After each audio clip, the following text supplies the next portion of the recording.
Suamiku kegap di hotel dengan ibu tiriku sendiri. Dia tak berkutik saat kupergoki. Kubuat mereka menyesal seumur hidup. Sebelum cerita dimulai silahkan tulis di kolom komentar dari daerah mana saja. Teman-teman yang menonton cerita ini, jangan lupa like, komen dan subscribe. Agar channel ini bisa semakin berkembang dan mempersembahkan cerita yang lebih menarik lagi.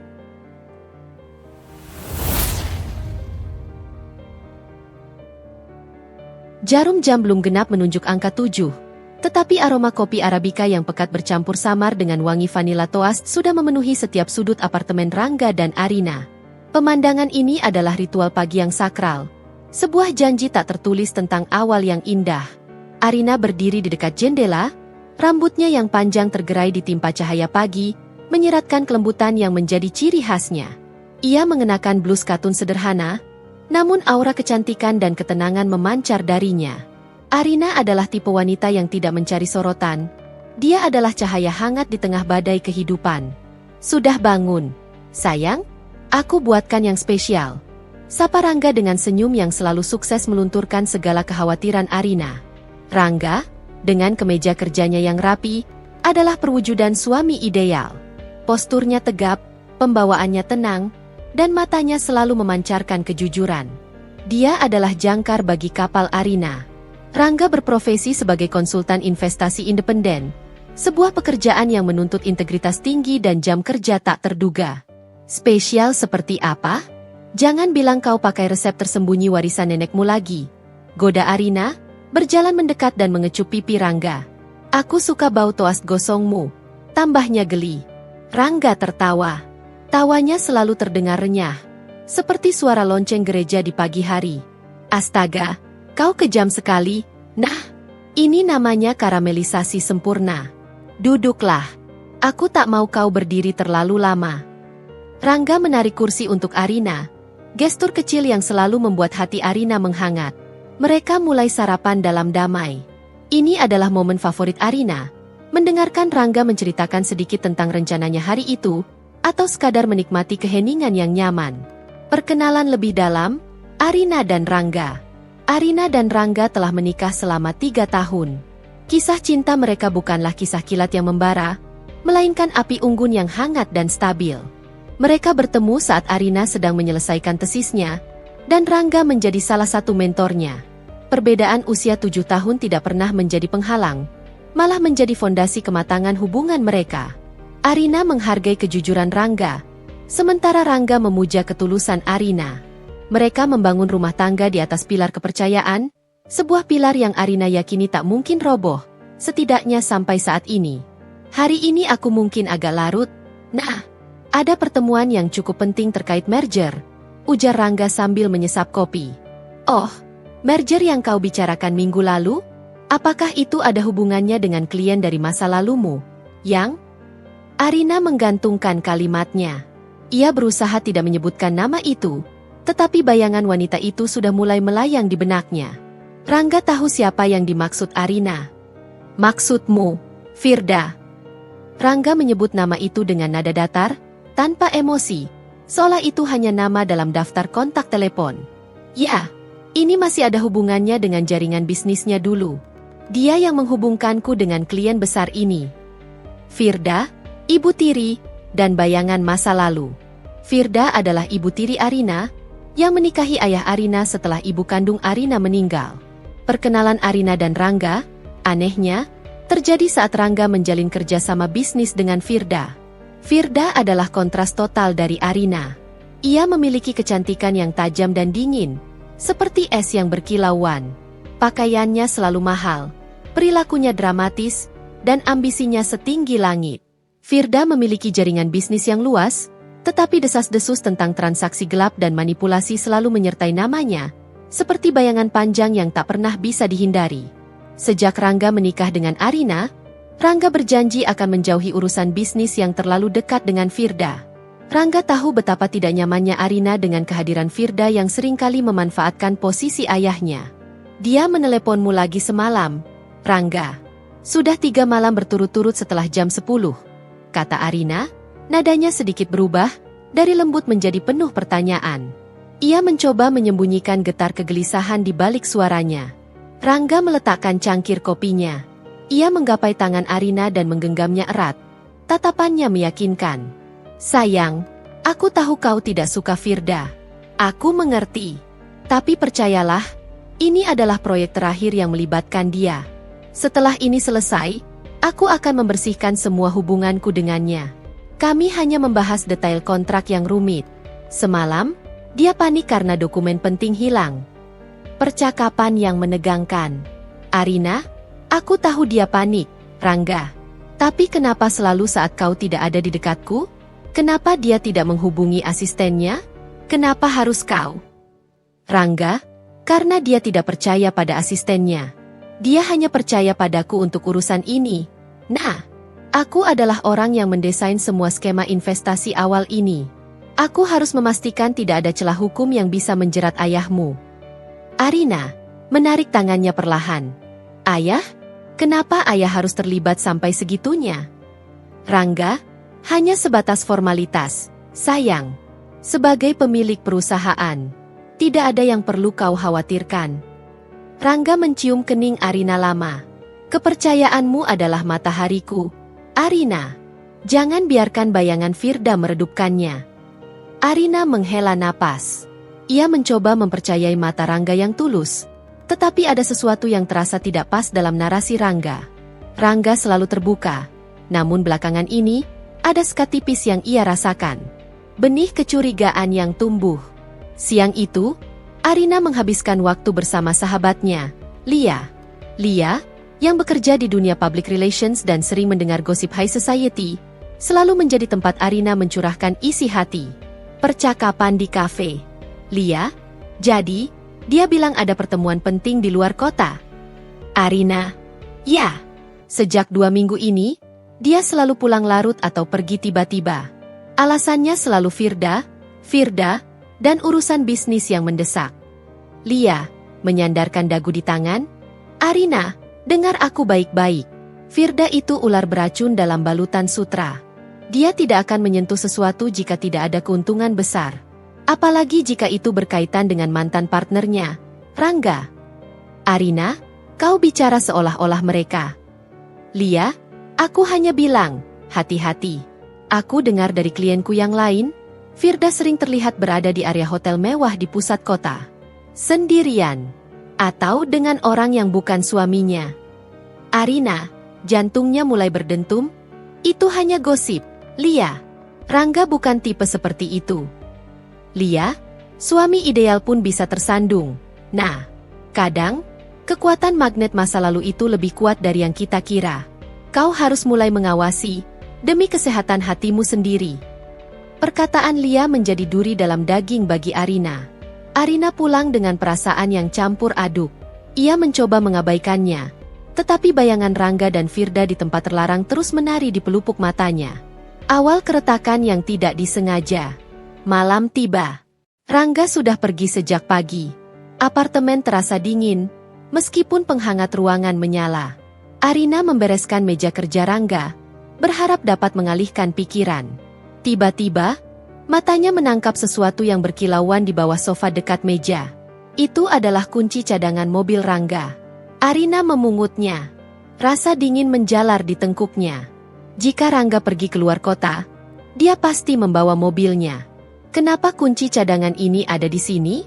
Sebuah firasat buruk mulai mendesak. Seperti air bah yang siap menjebol tanggul kepercayaan. Ia mencoba menepis pikiran negatif itu. Mungkin dia diantar sopir. Mungkin dia naik taksi. Namun, kecurigaan itu semakin kuat ketika ponsel Rangga yang tertinggal di laci bergetar. Arina nyaris tidak pernah menyentuh ponsel Rangga. Itu adalah salah satu aturan tak tertulis mereka, menghormati privasi. Tapi, kali ini, dorongan untuk tahu kebenaran lebih besar daripada rasa bersalah karena melanggar aturan. Pesan itu datang dari nomor yang tidak ia kenal. Dengan tangan gemetar, Arina membuka pesan tersebut. Nomor tak dikenal, dia sudah di kamar 507. Cepat, kita tidak punya banyak waktu sebelum dia kembali. Dia? Kamar 507? Hotel? Semua potongan teka-teki itu tiba-tiba menyatu, membentuk gambaran yang mengerikan. Pengkhianatan. Air mata Arina langsung menggenang. Tetapi ia tidak membiarkannya tumpah. Ia merasa seperti patung es yang tiba-tiba menemukan tujuan untuk bergerak. Rasa sakit yang tajam berubah menjadi kemarahan yang fokus. Arina segera mengambil laptopnya dan mencari nama hotel yang sering disebutkan Firda untuk pertemuannya. Sebuah hotel mewah di pusat kota, tidak jauh dari tempat Lia mengatakan Firda sering terlihat. Kamar 507. Bisiknya, suaranya kering. Aku harus tahu. Aku harus lihat dengan mataku sendiri. Arina mengambil kunci cadangan mobil Rangga, dompet, dan ponselnya. Ia tidak akan datang dengan teriakan atau tangisan. Ia akan datang dengan kepala tegak dan bukti. Malam itu, Arina memutuskan bahwa ia akan menghadapi bayangan gelap yang selama ini mengganggu pernikahannya. Meskipun ia tahu, kebenaran itu mungkin akan menghancurkannya berkeping-keping. Langkah kaki Arina meninggalkan apartemen mereka, membawa kunci cadangan, yang kini terasa seperti kunci menuju neraka. Ia mengendarai mobil, menembus kepadatan malam, menuju kamar 507, tempat di mana babak baru yang menyakitkan, sekaligus penuh kejutan, akan dimulai. Ia tidak tahu bahwa di balik pintu itu, Rangga memang sedang tidak berkutik, namun bukan karena alasan yang ia duga. Jalanan malam kota metropolitan adalah urat nadi yang memompa kesepian bagi Arina. Di dalam mobil, yang seharusnya menjadi ruang pribadinya, kini terasa seperti kotak dingin yang sesak. Kunci cadangan Rangga, yang semula adalah petunjuk kecil, kini menjelma menjadi gong besar yang memekakan telinga, mengumumkan kehancuran yang mendekat. Arina menyetir, tetapi pikirannya melayang, menimbang setiap kata-kata Rangga pagi tadi melawan pesan misterius di ponselnya. Dia sudah di kamar 507. Cepat, kita tidak punya banyak waktu sebelum dia kembali. Kalimat itu berputar-putar seperti mantra jahat. Siapa? Dia, yang sedang dinantikan? Pasti Firda. Dan siapa? Dia, yang akan kembali? Mungkinkah itu adalah rekan bisnis Rangga yang lain? Atau, ini memang sandiwara busuk yang dirancang untuk menyingkirkannya? Arina mengeratkan pegangan pada kemudi. Wajahnya yang biasa teduh kini mengeras, dipahat oleh kepedihan dan determinasi. Ia berjanji pada dirinya sendiri, ia tidak akan menangis sebelum kebenaran terungkap. Air mata adalah mata uang keputusasaan, dan malam ini, ia akan menukarnya dengan keberanian. Menuju sarang kecurigaan. Mobil Arina melaju perlahan memasuki area parkir Hotel Grand Elara. Hotel ini adalah menara kristal tempat para elit kota melakukan transaksi bisnis gelap dan, mungkin, perselingkuhan tersembunyi. Arina memarkir mobilnya di sudut tergelap, seolah ingin menyembunyikan kehadirannya dari cahaya penghakiman. Saat kakinya menginjak karpet tebal lobi, Arina merasa seperti memasuki medan perang yang sunyi. Lobi itu mewah, dihiasi lampu kristal yang memancarkan cahaya keemasan. Bau parfum mahal dan anggur vintage menyeruak. Arina berusaha keras agar ekspresinya tetap netral. Ia adalah wanita yang datang untuk mencari suaminya, bukan istri yang dilanda histeria. Arina menuju meja resepsionis. Senyum ramah dari petugas hotel terasa seperti ejekan. Percakapan di resepsionis. Arina, dengan suara dibuat tenang, "Selamat malam. Maaf mengganggu. Saya ingin menanyakan sesuatu tentang kamar 507.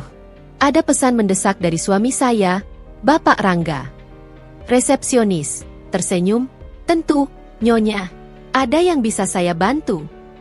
"Arina, bisakah Anda menghubungi kamar 507 sebentar?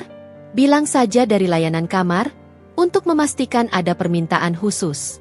Saya hanya ingin memastikan dia ada di kamar." Ini adalah manuver cerdas Arina, tidak langsung menyebutkan nama Firda, tetapi mengkonfirmasi keberadaan Rangga. Resepsionis, "Baik, Nyonya. Mohon tunggu sebentar." Petugas itu menekan beberapa tombol. Arina menahan napas. Jantungnya berdebar. Suaranya di telinga terasa lebih keras daripada musik jazz pelan yang mengalun di lobi. Kamar 507. Suara petugas itu memecah keheningan. "Layanan kamar.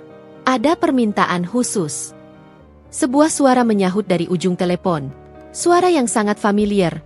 Suara yang dicintai Arina. Suara Rangga. Suara Rangga. Terdengar sedikit lelah. "Tidak ada. Kami tidak memesan apa-apa. Terima kasih." "Kami," kata itu, sekecil debu, menghantam Arina seperti palu godam. "Kami. Bukan, aku. Dia memang ada di sana, dan dia tidak sendirian. Arina segera memberi isyarat tangan kepada petugas resepsionis untuk mematikan telepon. Arina, berbisik, suaranya serak. Terima kasih. Pesannya sudah tersampaikan. Saya akan naik sendiri. Arina tidak menunggu jawaban. Ia berbalik, melangkah menuju lift, tubuhnya kaku dan dingin. Keputusan sudah bulat. Keraguan telah berubah menjadi keyakinan yang menyakitkan. Perjalanan menuju kamar 507. Di dalam lift, Arina merasa seperti sedang diangkat menuju panggung eksekusi. Angka-angka lantai berkedip, bergerak lambat, seolah waktu sengaja melambat untuk menyiksa dirinya. Ia menatap pantulan dirinya di cermin lift. Matanya memancarkan kesedihan yang dalam, tetapi juga tekad yang membatu. Aku adalah Arina. Aku pantas tahu kebenaran. Dan aku tidak akan membiarkan mereka lolos begitu saja. Lift berdenting, mencapai lantai 5. Pintu terbuka. Koridor itu panjang, dihiasi karpet bludru merah tua dan pencahayaan remang-remang, menciptakan suasana misterius yang seolah menjadi sarang rahasia. Arina melangkah, langkahnya mantap meskipun lututnya terasa lemas. 501, 503, 505. Sampai akhirnya, ia berdiri di depan pintu bernomor 507. Tangan Arina terulur, jemarinya terasa kebas. Kerongkongannya tercekat. Ia bisa saja berbalik, pulang, dan berpura-pura tidak pernah tahu. Ia bisa memilih untuk hidup dalam ketenangan yang rapuh. Tetapi hati nuraninya, didorong oleh rasa cinta yang dikhianati, menolaknya. Arina mengetuk 2 kali. Pelan, tetapi pasti. Momen puncak yang menghancurkan. Jeda singkat setelah ketukan terasa seperti 1 abad. Kemudian, kenop pintu berputar. Jantung Arina serasa jatuh ke perut. Sosok yang membuka pintu itu adalah Firda. Firda, ibu tiri Arina, berdiri di ambang pintu, mengenakan robe sutra hotel berwarna merah marun, rambutnya sedikit berantakan, tetapi tetap elegan. Senyumnya. Senyumnya adalah racun paling mematikan yang pernah dilihat Arina. Senyum yang penuh kemenangan dan penghinaan. Firda, dengan nada dibuat terkejut, namun penuh ejekan, astaga, Arina, kejutan macam apa ini? Kupikir kau sedang sibuk menjadi istri rumahan yang patuh. Bagaimana kau bisa tahu aku ada di sini? Arina tidak menjawab. Matanya yang tajam menembus ke dalam kamar, mencari Rangga. Dan di sana, di sofa mewah di sudut ruangan, duduklah Rangga. Kemejanya terlihat sedikit kusut, dan dia sedang memegang gelas kristal yang setengah kosong. Wajah Rangga, yang biasanya penuh percaya diri, kini pucat pasi, matanya kosong, dipenuhi campuran rasa bersalah, malu, dan ketakutan yang aneh. Dia benar-benar tak berkutik, seperti boneka yang tali kendalinya ditarik paksa. Arina menyadari, pemandangan itu terasa lebih buruk dari semua skenario yang ia bayangkan. Tidak ada kemarahan yang membara, hanya kehampaan yang mematikan. Arina, suaranya bergetar, tetapi ia memaksanya tetap rendah. Rangga, apa yang kalian lakukan? Firda tertawa, tawa yang menusuk seperti jarum es. Firda, apa lagi, sayangku? Bukankah ini sudah jelas? Aku hanya membantu suami MU, yang kelelahan, untuk rileks. Kau tahu, urusan bisnis kami sangat rumit, dan butuh kenyamanan ekstra yang sayangnya kau tidak bisa sediakan di rumah. Kata-kata Firda adalah pedang bermata 2 yang menembus jantung Arina. Dunia yang ia bangun di atas kepercayaan tiba-tiba runtuh menjadi puing-puing pasir. Arina, menarik napas dalam-dalam, menahan air mata yang mendesak, kau benar-benar rendah, Firda. Dan kau, Rangga. Kau adalah pecundang yang membiarkan istri tiriku menghinaku di depan wajahku sendiri. Arina melakukan ini, perubahan alur yang mengejutkan. Rangga tetap diam, hanya menatap Arina dengan mata yang memohon. Keheningan Rangga ini adalah pengakuan yang lebih menyakitkan daripada 1000 kata. Tiba-tiba, Arina melakukan hal yang tidak terduga, sesuatu yang melampaui reaksi istri yang diselingkuhi.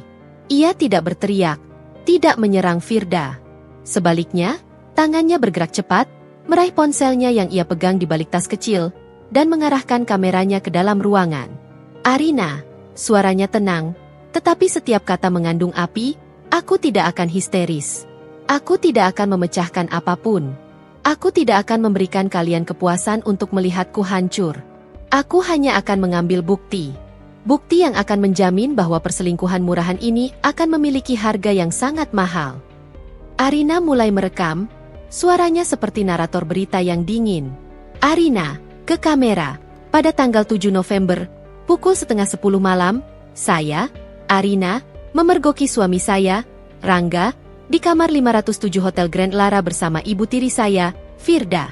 Ini adalah bukti pengkhianatan. Saat Arina mengucapkan kata-kata itu, ekspresi Rangga yang tadinya pucat tiba-tiba berubah. Matanya yang kosong kini dipenuhi keputusasaan yang nyata dan panik yang berbeda dari rasa bersalah. Ia terlihat tidak takut pada rekaman Arina, melainkan pada dampak rekaman itu. Rangga tiba-tiba berteriak. Suaranya pecah, "Arina, cukup. Matikan itu. Tolong, jangan lakukan itu. Ini tidak seperti yang kau pikirkan. Firda hanya alat. Ada hal yang jauh lebih besar yang sedang terjadi." Rangga mencoba bangkit, tetapi Firda langsung mencekal lengannya. Senyumnya hilang, digantikan oleh kekhawatiran. Firda, tajam, kepada Rangga, "Diam. Jangan merusak semuanya. Rangga, biarkan dia merekam. Itu hanya akan mempermalukan dirinya sendiri di pengadilan." Rangga memberontak.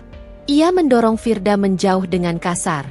Gerakan Rangga yang tiba-tiba itu membuat kemejanya robek sedikit di bagian lengan, memperlihatkan memar biru kehitaman yang Arina ingat beralasan karena Rangga terjatuh. Minggu lalu Rangga melangkah cepat, berhadapan dengan Arina. "Arina, lihat aku. Aku tahu kau membenciku sekarang. Tapi aku harus bilang ini. Firda sedang memaksaku. Aku di sini karena dia mengancam ayahmu. Aku harus berpura-pura di depannya karena dia sedang menyadapkan kamar ini. Aku di sini karena aku sedang menjalankan misi." Arina, yang siap menghadapi pengakuan dosa, justru disajikan dengan teka-teki baru yang membuatnya terpaku di tempat. Ancaman? Misi? Penyadapan? Air mata Arina yang tertahan akhirnya tumpah. Bukan karena sakit dikhianati, tetapi karena bingung dan kelelahan emosi. "Arina, apa maksudmu, Rangga? Misi apa? Apa yang lebih besar dari penghancuran hatiku di kamar hotel ini?" Rangga tidak menjawab, tetapi matanya memohon, mendesak Arina untuk percaya. Firda, di belakang Rangga, mulai menggaruk-garuk nakas di samping tempat tidur dengan tatapan mata liar, seolah mencari sesuatu yang tersembunyi. Kisah yang Arina yakini adalah perselingkuhan, ternyata memiliki lapisan tersembunyi yang jauh lebih gelap dan rumit, menjerumuskannya ke dalam pusaran konflik yang tak terbayangkan. Udara di kamar 507 terasa setebal lem, mencekik setiap kata yang ingin keluar dari bibir Arina. Ponselnya masih merekam, tetapi tangannya yang memegang benda itu kini bergetar hebat. Matanya berpindah dari tatapan memohon Rangga ke ekspresi panik Firda, yang kini sibuk mencari sesuatu di laci nakas. "Penyadapan? Misi apa yang kau bicarakan, Rangga? Jangan jadikan aku bodoh," tuntut Arina, suaranya naik 1 oktav, terdesak antara kemarahan dan secercah harapan tipis. Ia menolak mempercayai kata-kata suaminya. Namun tatapan matanya yang penuh rasa takut itu terasa terlalu jujur untuk sandiwara. Rangga tidak berdebat lagi. Ia tahu, kata-kata saja tidak akan mampu melawan bukti visual yang baru saja Arina saksikan. Ia harus menunjukkan bukti fisik, segera, sebelum Firda berhasil menemukan apa yang ia cari. "Rangga," berbisik mendesak, "kau harus percaya padaku. Nah, hanya ada waktu sebentar. Dia tidak tahu aku sengaja meninggalkan ponselku di rumah. Firda, dia bukan sekadar wanita ambisius. Dia adalah jaringan. Aku di sini bukan untuk berselingkuh, tapi untuk menangkapnya." Sambil berbicara, Rangga berbalik cepat, mendekati nakas. Ia menggeser vas bunga keramik dan, di bawahnya, ia mengambil sebuah benda kecil berwarna hitam. Ia melemparkan benda itu ke kasur putih. "Rangga, lihat itu, Arina. Alat perekam suara. Dia menyadap setiap percakapan di kamar ini. Dia ingin memastikan aku benar-benar tertarik padanya dan tidak curiga. Inilah kenapa aku tak berkutik saat kau datang. Nah, jika aku bereaksi, dia akan tahu sandiwaraku terbongkar." Arina melangkah mendekat, Matanya menatap alat perekam mini itu. Bentuknya kecil, nyaris tak terlihat. Semua narasi yang ia susun tentang suaminya yang licik tiba-tiba berderak dan retak. Sementara itu, Firda yang panik akhirnya menemukan apa yang ia cari. "Firda!" berteriak, suaranya melengking. "Rangga, apa yang kau lakukan? Kau menjualku? Kau memilih wanita kecil itu?" Rangga mengabaikan Firda. "Arina, Firda adalah titik kunci dari sindikat pencucian uang yang melibatkan nama-nama besar, termasuk secara tidak langsung, ayahmu. Aku bekerja dengan kepolisian selama 3 bulan ini. Mereka butuh bukti transaksi final dan pengakuan verbalnya." Arina tersentak. Ayahnya terlibat? Itu adalah kejutan yang lebih besar daripada perselingkuhan. Semua masalah keuangan mendadak dan tekanan yang dirasakan ayahnya belakangan ini, yang ia yakini hanya masalah bisnis biasa, ternyata adalah bagian dari jaring laba-laba yang dirajut oleh ibu tirinya sendiri. "Arina, ayahku? Apa hubungannya dengan uang haram Firda?" "Rangga, Firda menggunakan perusahaan ayahmu sebagai kedok untuk mencuci sebagian dana itu. Dia mengancam akan menjebloskan ayahmu ke penjara dengan bukti manipulasi pajak jika ayahmu menolak bekerja sama. Aku di sini untuk mengambil kunci bukti yang dia simpan sebelum dia sempat memindahkannya." Jeda panjang melingkupi ruangan. Arina menatap Rangga, air matanya kini berhenti, digantikan oleh pemahaman yang tajam. Penderitaan Rangga selama 2 minggu terakhir, kepulangannya yang larut, luka memar di lengannya. Semuanya bukan karena ia menjalin cinta terlarang, melainkan karena ia sedang memainkan peran berbahaya demi melindungi keluarga mereka. Rangga bukan pengkhianat. Dia adalah mata-mata yang mempertaruhkan segalanya. Mendapatkan bukti kunci. Firda menyadari bahwa alat penyadapnya telah ditemukan. Wajahnya yang semula angkuh kini berubah menjadi topeng kemarahan dan ketakutan. Ia tahu, Rangga tidak hanya datang untuk bersandiwara, dia datang untuk menghancurkannya. "Firda, berlari menuju tas mewahnya, kau tidak akan mendapatkannya. Rangga, aku akan hancurkan kalian semua." Firda merogoh tas tangannya, mencari sesuatu. Rangga bereaksi cepat, tetapi Firda berhasil mengeluarkan sebuah benda. Bukan senjata, melainkan sebuah powerbank merah mencolok. "Rangga!" mendesak, "Arina! Cepat!" Flash drive-nya ada di dalam powerbank itu. Itu adalah bukti semua transfer dan transaksi gelap. Dia akan menghancurkannya. Arina tidak berpikir lagi. Rasa sakit dan marah yang ia rasakan terhadap Rangga tiba-tiba berubah menjadi dorongan perlindungan dan keadilan. Ia adalah istri dari pahlawan, bukan korban dari pengkhianat. Arina bergerak lincah. Menggunakan keuntungan dari fokus Rangga dan Firda yang masih bergumul di dekat meja, Arina melompat dan menerjang Firda. "Arina!" suara lantang, "tidak akan." Arina berhasil menarik tas Firda. Firda menjerit histeris, berusaha merebut kembali. "Firda, lepaskan, Jalang. Itu bukan urusanmu." "Arina, ini urusanku. Ini urusan ayahku. Kau menghancurkan keluargaku." Dalam pergumulan singkat itu, Arina berhasil merampas powerbank merah. Jari-jarinya yang cekatan langsung membongkar penutup kecil di samping port USB. Dan ya, tersembunyi di dalam lapisan plastik, ada flash drive kecil berwarna perak, yang berkilauan seperti harta karun kebenaran. "Arina," kepada Rangga, nafas terengah-engah, "aku dapat. Ini dia." Rangga mengangguk. Wajahnya dipenuhi kelegaan yang luar biasa. Ia berhasil menahan Firda, yang kini menangis dan meronta-ronta di lantai. Penyelamatan dan penegasan kepercayaan. Seketika, pintu kamar 507 terbuka keras. 2 pria berbadan tegap berseragam preman, namun tatapan mata mereka tegas dan profesional, masuk ke dalam. Mereka adalah rekan Rangga dari kepolisian, yang selama ini menunggu di kamar sebelah, memantau keadaan. "Rekan polisi, berkode nama, Bravo, operasi selesai. Barang bukti diamankan." Rangga melepaskan Firda. Wanita itu langsung dibekuk dan diborgol. Firda menatap Rangga dan Arina dengan kebencian yang membakar, tatapan yang penuh bara dendam. "Firda, kau akan menyesal. Rangga, kau tidak tahu siapa yang kau hadapi." "Rangga, tenang," tatapannya dingin, "aku tahu. Aku menghadapi kebohongan dan keserakahan yang mencoba menghancurkan keluargaku. Dan kini, kau kalah." Setelah Firda dibawa pergi oleh petugas, Rangga ambruk di samping Arina. Ia tidak menangis, tetapi tubuhnya gemetar karena kelelahan emosional dan fisik. Arina menjatuhkan ponselnya, yang masih merekam adegan penangkapan itu, dan memeluk Rangga erat-erat. Pelukan itu adalah bahasa universal pengampunan dan pengakuan. Arina membenamkan wajah di bahu Rangga, air mata hangat membasahi kemejanya. Ya Tuhan, Rangga, maafkan aku. Maaf aku meragukanmu. Aku melihat luka di lenganmu.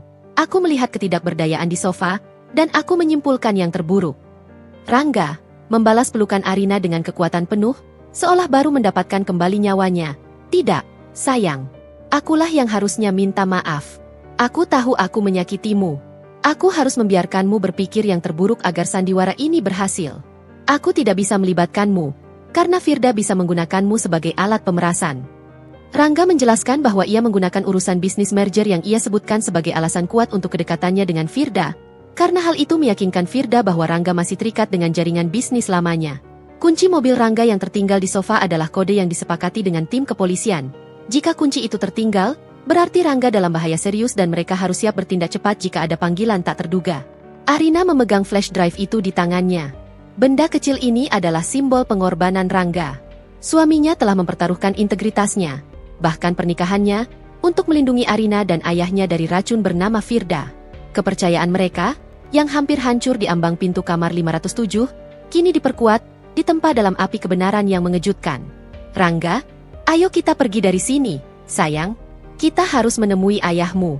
Sekarang semuanya sudah berakhir. Arina mengangguk, menyeka air matanya.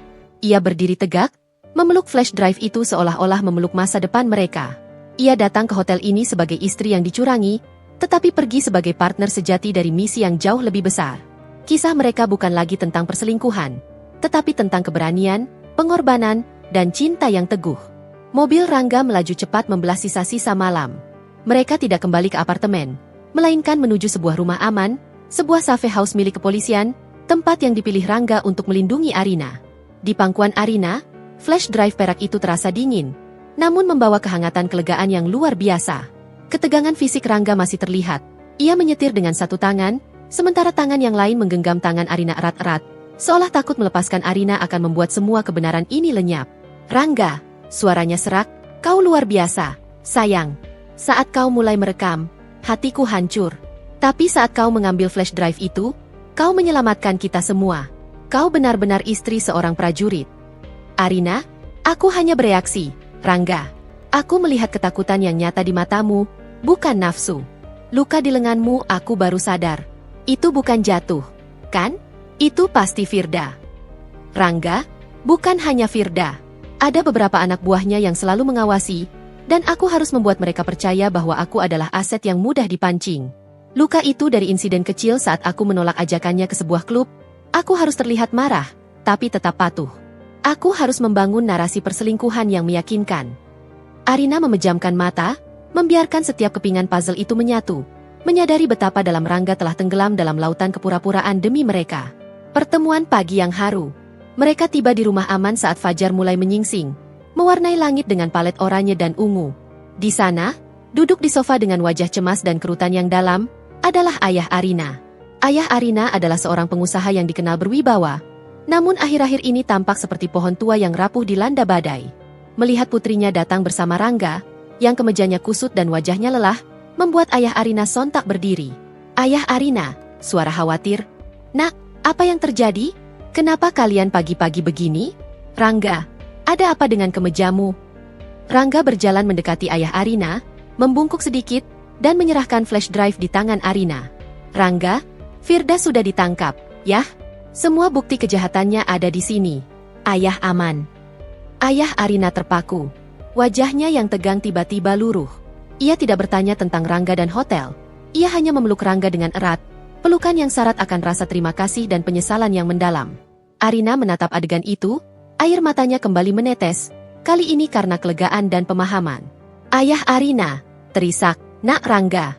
Terima kasih. Ayah tidak tahu bagaimana harus membalas pengorbananmu. Ayah seharusnya tidak melibatkanmu dalam rahasia busuk ini. Arina duduk di samping ayahnya, memeluknya. Ayah, tolong jelaskan semuanya. Kenapa Firda sampai memeras ayah? Apa yang Rangga maksud dengan keterlibatan masa lalu? Pengakuan ayah dan luka lama ayah Arina menarik napas panjang, menceritakan kisah yang selama ini ia kubur rapat-rapat, sebuah peti Pandora yang kini harus dibuka. Ayah Arina, Ini semua dimulai hampir 10 tahun lalu. Saat itu, ayah terlibat dalam investasi besar yang ternyata adalah skema penipuan yang melibatkan seorang rekan bisnis ayah. Ayah tidak tahu persis skemanya, tapi ayah adalah saksi kunci yang mengetahui seluk-beluknya. Ayah memilih bungkam untuk melindungi nama baik keluarga kita, terutama kamu, Nak. Ayah Arina, bertahun-tahun berlalu, ayah pikir itu terkubur. Tapi saat ayah menikahi Firda, dia menemukan dokumen-dokumen lama ayah, termasuk chat dan surat pernyataan ayah yang hampir bersaksi. Firda, dia bukan mencintai ayah. Dia menikahi ayah untuk mendapatkan akses ke perusahaan dan, yang lebih penting, untuk mendapatkan kartu as itu. Rangga menambahkan, suaranya tenang. Firda adalah otak di balik skema pencucian uang global yang menggunakan perusahaan-perusahaan kosong sebagai jembatan.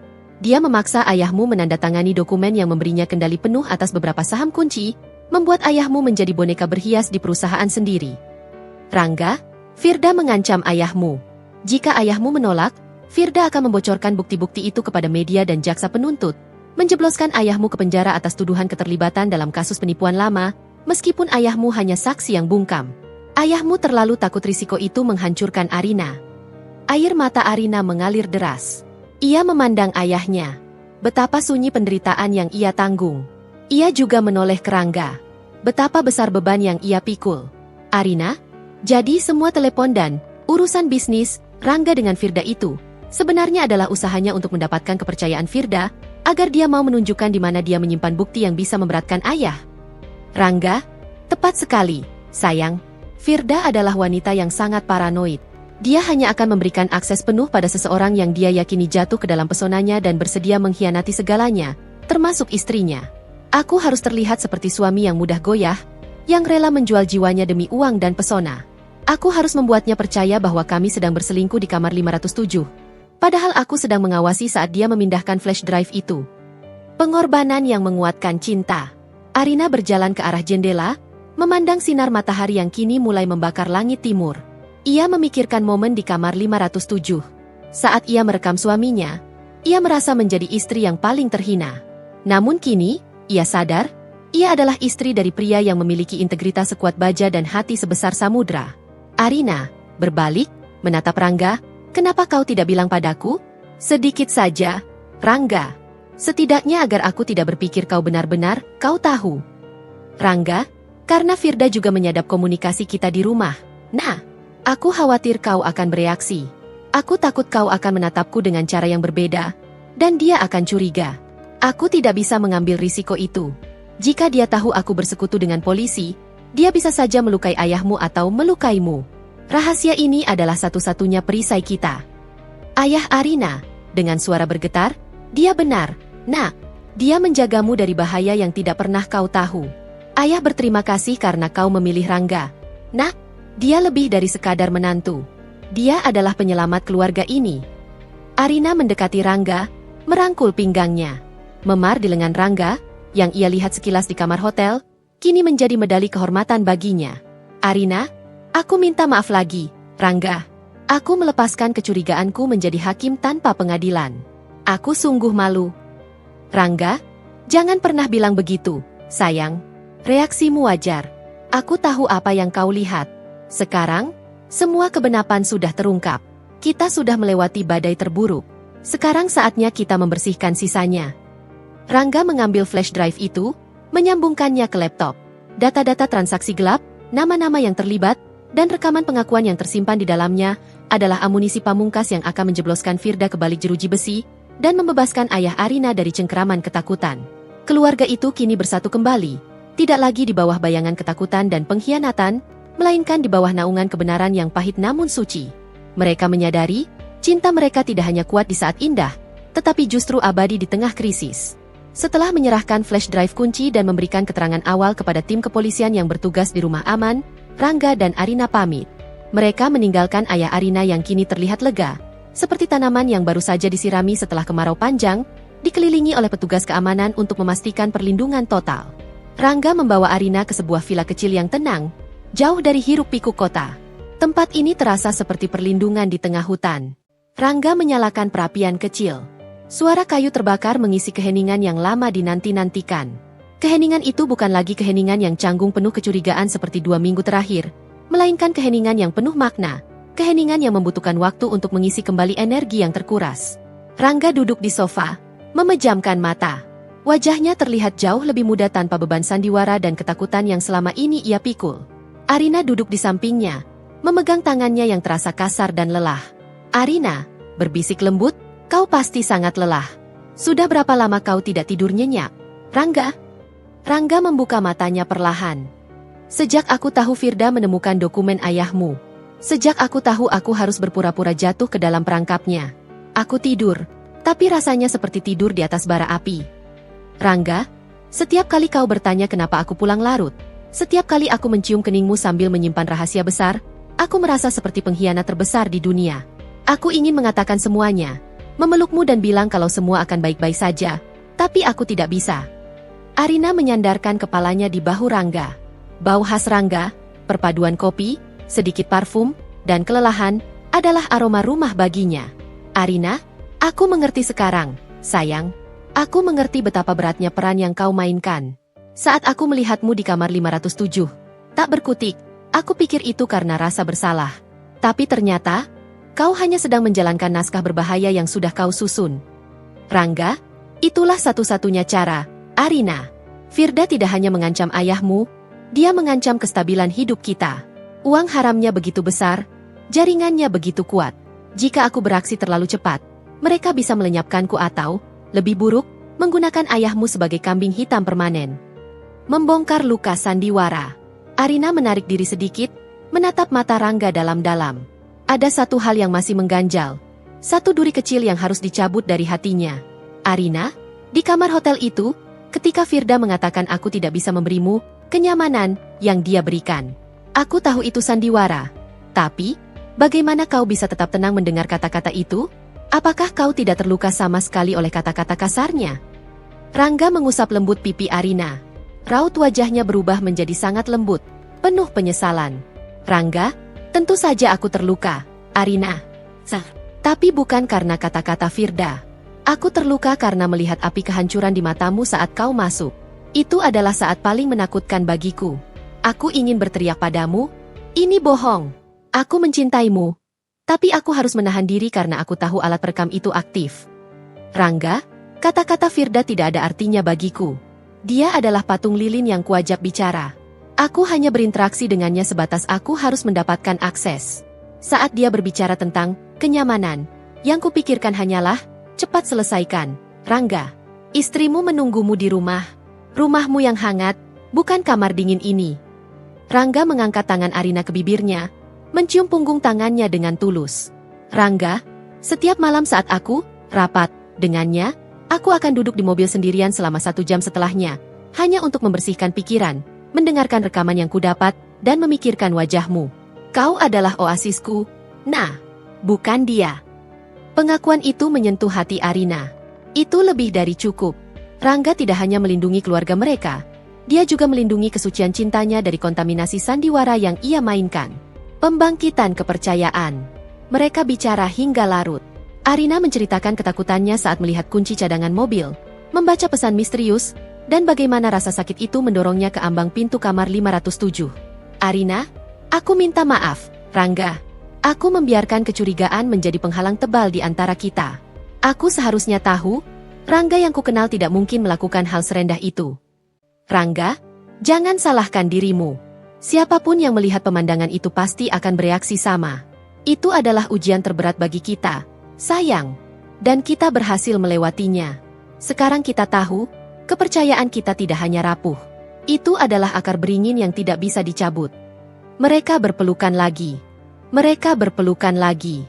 Kali ini, pelukan itu adalah sumpah diam untuk tidak pernah lagi menyimpan rahasia yang mengancam inti pernikahan mereka. Semua yang terjadi di kamar 507, kini menjadi titik nol yang mengukuhkan kembali ikatan mereka. Rangga kemudian menceritakan detail teknis bagaimana ia berhasil lolos dari pantauan Firda, termasuk cara ia memanipulasi jadwal rapat dan menggunakan kode rahasia dengan tim polisi. "Rangga, Firda terlalu fokus pada perselingkuhan dan ambisinya. Dia tidak melihat bahwa aku memutar semua informasi yang dia berikan kepadaku dan memberikannya kepada pihak berwenang. Dia hanya melihat mangsa, padahal aku adalah pemburu." Arina mendengarkan, bangga yang luar biasa melingkupi perasaannya. Suaminya adalah pria yang sangat cerdas, yang tidak hanya berani menghadapi penjahat, tetapi juga berani menghadapi risiko kehilangan istrinya sendiri demi kebenaran. Sebuah janji baru. Saat malam semakin larut, kelelahan mulai membalut Rangga. Arina membantunya berbaring di tempat tidur. Ia menyelimutinya dengan kehangatan. Sebelum memejamkan mata, Rangga menarik tangan Arina. "Rangga, Arina, aku tahu ini bukan waktu yang tepat, tapi ada satu hal yang ingin kulakukan secepatnya setelah semua ini selesai." "Arina, apa itu, sayang? Kau ingin berlibur?" "Rangga, lebih dari itu. Aku ingin kita memperbarui janji pernikahan kita. Dengan semua yang telah kita lalui, aku ingin kau tahu, aku memilihmu lagi, hari ini, esok, dan selamanya. Aku ingin menjanjikan kejujuran total, tanpa sandiwara, tanpa bayangan gelap lagi." Air mata Arina menggenang. Ini adalah permintaan maaf dan penegasan cinta yang paling indah yang pernah ia dengar. Arina tersenyum melalui air mata. "Aku menerimanya, Rangga. Kita akan melakukannya. Kita akan memulai lagi, dengan hati yang telanjang dan tanpa rahasia."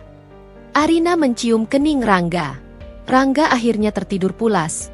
Tidurnya kini adalah perahu yang berlayar di air tenang. Arina duduk di sampingnya, menjaga malam, menikmati pemulihan itu. Ia melihat memar di lengan Rangga yang sedikit terlihat. Memar yang diukir oleh pengorbanan. Arina tahu, meski babak ini adalah penyembuhan, cerita mereka belum sepenuhnya selesai. Masih ada sisa-sisa teka-teki yang harus mereka hadapi bersama, dan janji Rangga untuk memulai lagi terasa seperti pintu gerbang menuju kejutan yang lebih besar. Pagi merangkak naik di villa kecil itu. Rangga terbangun dari tidur nyenyaknya, yang terasa seperti reinkarnasi setelah berbulan-bulan disiksa ketegangan. Ia mendapati Arina tertidur di sampingnya, dengan tangan masih melingkari lengannya. Wajahnya yang damai adalah hadiah terindah atas semua risiko yang telah ia ambil. Mereka sarapan dengan tenang, makanan sederhana yang terasa mewah setelah drama yang mereka lalui. Kebersamaan mereka kini terasa utuh. Tidak lagi ada sekat, tidak ada rahasia. Setelah sarapan, mereka kembali ke rumah aman untuk menemui ayah Arina dan menyelesaikan urusan dengan pihak kepolisian. Rangga membawa Arina, bukan hanya sebagai istri, tetapi sebagai saksi kunci dari momen penangkapan Firda. Pembersihan nama baik. Di dalam ruang rapat yang dingin, ayah Arina terlihat jauh lebih baik. Ketakutan telah digantikan oleh ketenangan yang berharga. Ia duduk bersama dengan pengacara dan seorang perwira kepolisian berpangkat tinggi. "Ayah Arina," menggenggam tangan Rangga dan Arina, "semua data yang kalian berikan, Nak, sangat lengkap. Bahkan melebihi dugaan. Mereka menemukan rekaman dan jejak transaksi yang membuktikan Firda adalah otak utama. Perusahaan kita, untungnya, hanya menjadi panggung boneka yang dimanipulasi, bukan pelaku kejahatan." Perwira polisi itu, bernama Komisaris Yuda, mengangguk. "Komisaris Yuda, Rangga adalah pahlawan tak dikenal dalam operasi ini, Bapak.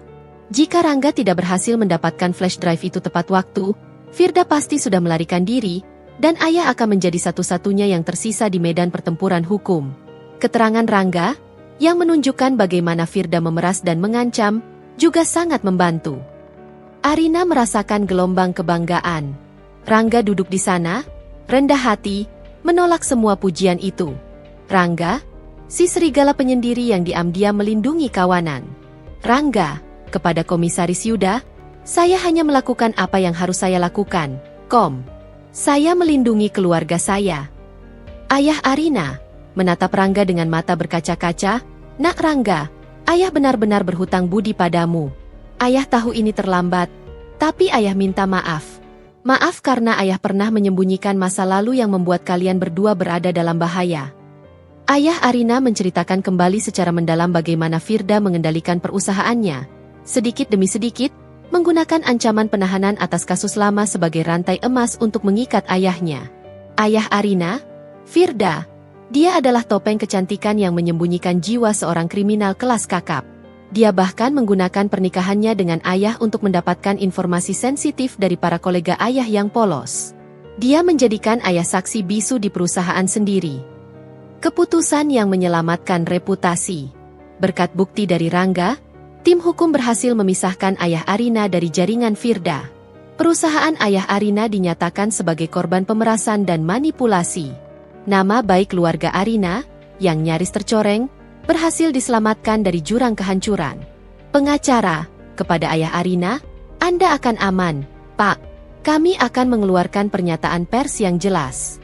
Kisah ini akan dipublikasikan, tetapi fokusnya adalah pada penangkapan sindikat pencucian uang yang dipimpin Firda, bukan pada keterlibatan tidak sengaja Anda. Rangga memastikan jejak digital Anda sangat samar. Arina merasa beban berat terangkat dari pundaknya. Bukan hanya suaminya yang tidak bersalah, tetapi keluarganya juga terbebas dari ancaman. Momen pribadi yang hangat setelah urusan formal selesai, Arina dan Rangga menghabiskan waktu berdua dengan ayah Arina di taman. Suasana kini jauh lebih santai. Arina, ayah, sekarang semuanya sudah berakhir. Jangan lagi menanggung beban itu sendirian. Aku dan Rangga akan selalu ada untuk ayah. Ayah Arina, menggenggam tangan Arina dan Rangga, ayah janji, nak, ayah tidak akan pernah menyembunyikan apapun lagi. Ayah hanya ingin kalian berdua hidup bahagia. Ayah tahu betapa terlukanya hati kalian berdua karena drama Firda ini. Rangga, hati kami sudah utuh kembali. Yah, justru, kejadian ini menjadi ujian api yang menguatkan kami. Arina membuktikan dirinya adalah pasangan yang paling bisa saya andalkan, bahkan di bawah tekanan yang luar biasa. Ayah Arina tersenyum, senyum yang tulus, tanpa kecemasan. Ayah Arina, Rangga, ada satu hal yang ingin ayah tanyakan. Kapan kau berniat melanjutkan keturunan? Ayah ingin melihat cucu sebelum ayah terlalu tua untuk menggendongnya. Pertanyaan ayah Arina terasa seperti angin sejuk yang memutus rantai ketegangan. Rangga dan Arina saling bertatapan. Wajah Arina memerah karena malu bercampur dengan haru. Rangga, tertawa ringan, doakan saja, yah. Kami baru saja selesai menyelamatkan dunia. Sekarang saatnya kami membangun dunia kecil kami sendiri.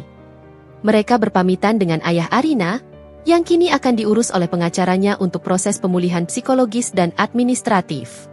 Sebuah rahasia yang belum terungkap. Dalam perjalanan pulang, suasana di mobil terasa ringan, dipenuhi canda tawa dan rencana masa depan yang cerah. Namun, Rangga menyimpan satu hal lagi. Satu rahasia yang ia sebut, sesuatu yang lebih dari sekadar liburan atau janji pernikahan. Arina, yang memandang suaminya, merasa ada kilau rahasia di mata Rangga, yang tidak ada hubungannya dengan Firda atau polisi. Itu adalah kilau kebahagiaan yang dipendam. Arina, Rangga, kau bilang kau ingin kita memulai hidup baru, tanpa rahasia. Tapi aku masih merasakan ada sesuatu yang kau sembunyikan dariku. Rangga tersenyum misterius. Senyum yang jauh lebih manis dan santai daripada senyum sandiwaranya di kamar 507. Rangga, kau sangat sensitif, sayang. Itu bukan rahasia yang buruk. Itu kejutan yang kujaga rapat-rapat, bahkan dari Firda. Dan aku harus memastikan kau aman dari ancaman Firda sebelum aku memberikannya padamu. Aku ingin memberikannya di waktu yang paling tepat. Arina, kapan waktu yang tepat itu? Rangga, nanti malam. Di rumah kita. Kita akan pulang, membersihkan apartemen dari sisa-sisa energi negatif, dan merayakan kemenangan kita. Dan aku akan memberikanmu hadiah yang paling penting dari seluruh pengorbanan ini. Arina tidak mendesak lagi. Setelah apa yang ia lalui, ia bersedia menunggu. Kepercayaan yang ia tanamkan pada Rangga kini berbunga lebat. Ia tahu, rahasia Rangga kali ini pasti adalah janji kebahagiaan yang tak ternilai harganya. Mereka berdua siap menghadapi apapun, asalkan itu mereka hadapi bersama. Kepulangan ke apartemen terasa seperti menemukan jalan pulang setelah tersesat di labirin yang gelap. Arina dan Rangga melangkah masuk, meninggalkan semua debu kecurigaan dan ketegangan di ambang pintu. Mereka berdua segera membersihkan diri, bukan hanya secara fisik, tetapi juga secara spiritual, membuang sisa-sisa energi negatif dari kamar 507. Malam telah tiba. Rangga menutup tirai, menyalakan lilin aromaterapi beraroma sandalwood yang lembut, dan memutar musik klasik yang menenangkan. Apartemen mereka, yang sempat rasa dingin dan asing karena jarak emosional, kini kembali menjadi sarang hangat yang memanggil jiwa mereka. Arina, memandang Rangga, mengenakan dres santai, aku merasa aneh. Rangga, sudah lama sekali rasanya sejak kita menikmati malam tanpa harus berbisik-bisik atau berpura-pura baik-baik saja. Rangga, tersenyum, senyum yang memancar dari hatinya, aku juga, sayang. Rasanya seperti baru saja keluar dari terowongan panjang. Terima kasih sudah menungguku di ujung terowongan itu. Rangga menghidangkan makan malam. Bukan hidangan mewah, hanya pasta sederhana yang selalu mereka buat bersama. Tetapi malam ini, rasanya seperti hidangan dari restoran bintang 5. Dalam keheningan yang nyaman itu, Arina merasakan kebahagiaan yang otentik. Janji kebahagiaan yang tertunda. Setelah makan malam, Rangga membawa Arina ke ruang tamu. Ia menggenggam kedua tangan istrinya. Matanya memancarkan cahaya yang penuh harap dan cinta yang tak terukur. Rangga, kau bilang, aku masih menyembunyikan sesuatu darimu. Kau benar. Aku tidak ingin lagi menyimpan rahasia. Meski itu adalah rahasia yang paling indah. Arina merasakan jantungnya berdetak kencang. Ia menduga Rangga akan memperbarui janji pernikahan mereka, atau mungkin memberikan tiket liburan mewah yang selama ini mereka impikan. Arina, katakan padaku, Rangga. Aku siap mendengar apapun.